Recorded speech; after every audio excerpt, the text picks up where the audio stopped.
Boa tarde, bem-vindos a mais um programa Fé dos Homens da Responsabilidade do COPIC, o Conselho Português de Igrejas Cristãs. Hoje vamos falar sobre 20 anos da nova Lei da Liberdade Religiosa e para falar sobre este tema temos connosco em estúdio o Bispo Jorge Pina Cabral, da Igreja Lusitana e atual Presidente do Conselho Português de Igrejas Cristãs. Bispo Jorge Pina Cabral, obrigado pela sua presença.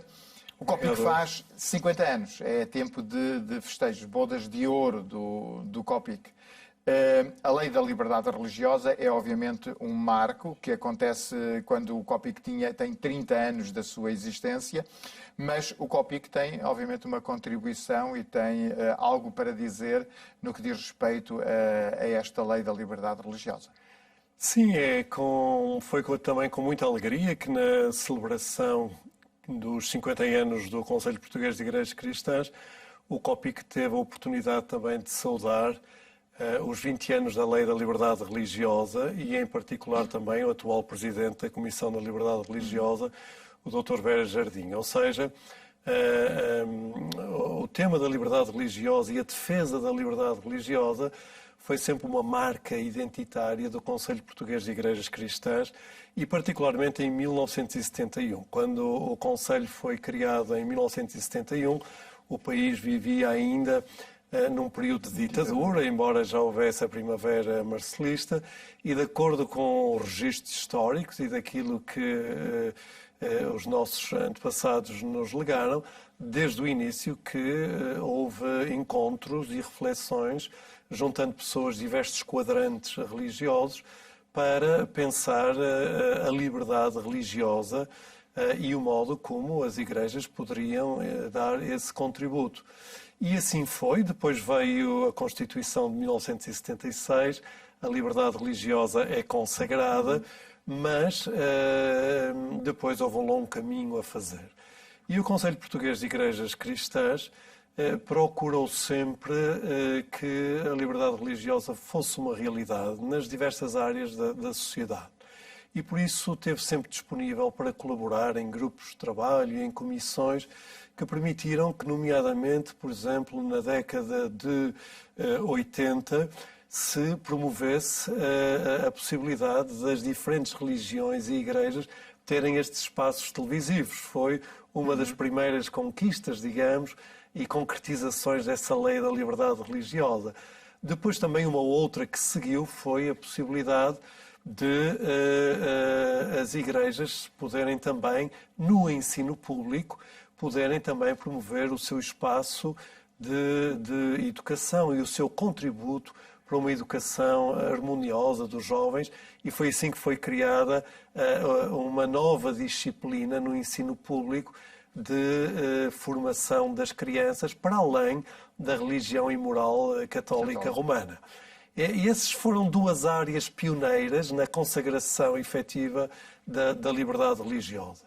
É claro que tudo isso leva tempo, há aspectos culturais que têm que ser dirimidos e depois, na década de 90, o COPIC esteve presente na comissão que, a partir de 1996, começou efetivamente a criar e a elaborar aquilo que viria a ser a Lei da Liberdade Religiosa aprovada em 2001.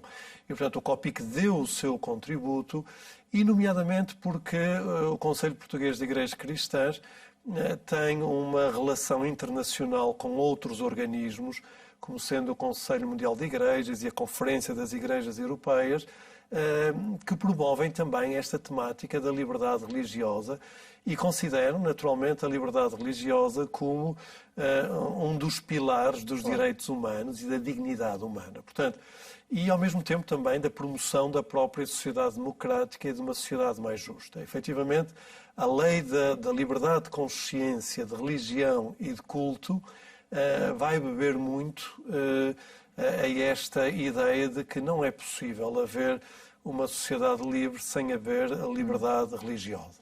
O nosso programa é curto, como sabe, são 7 minutos, e há uma coisa que me parece importante, talvez antes de terminarmos o programa, é percebermos quais são os desafios que se colocam hoje à liberdade religiosa. Os desafios hoje são outros. É interessante perceber que 20 anos depois, nós hoje... Bom, os desafios em Portugal é, acima de tudo, de poder concretizar os vários domínios da lei da liberdade religiosa. Há domínios da nossa sociedade onde, efetivamente, por razões diversas, ainda não há uma vivência plena desta liberdade religiosa, seja na área do ensino, seja na área dos hospitais, seja na área das prisões.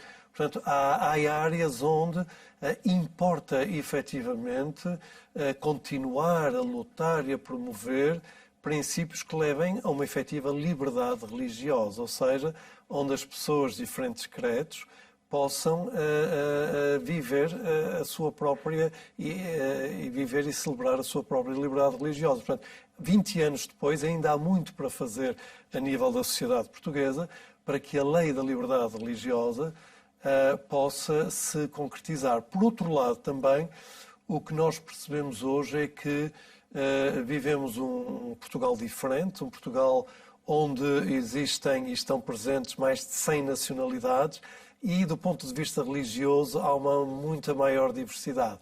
Ora, isso traz também tensões novas, começa a haver também a tensão do discriminar as minorias religiosas no estrangeiro e também, de uma forma ou de outra, também em Portugal. E eu diria que a liberdade religiosa é um desafio permanente. É um desafio permanente, é uma construção permanente que requer também o esforço de todas as religiões. Isto não é apenas o esforço ou a responsabilidade de uma só.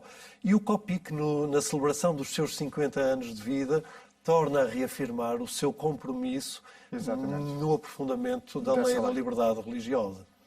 Obrigado, Bispo Jorge Pina Cabral. O tempo é curto, mas dá para relembrarmos este facto que é importante, os 20 anos da Lei da Liberdade Religiosa. O nosso programa chegou ao fim. Nós voltamos a estar convosco muito em breve. Até lá, fiquem bem, fiquem com Deus.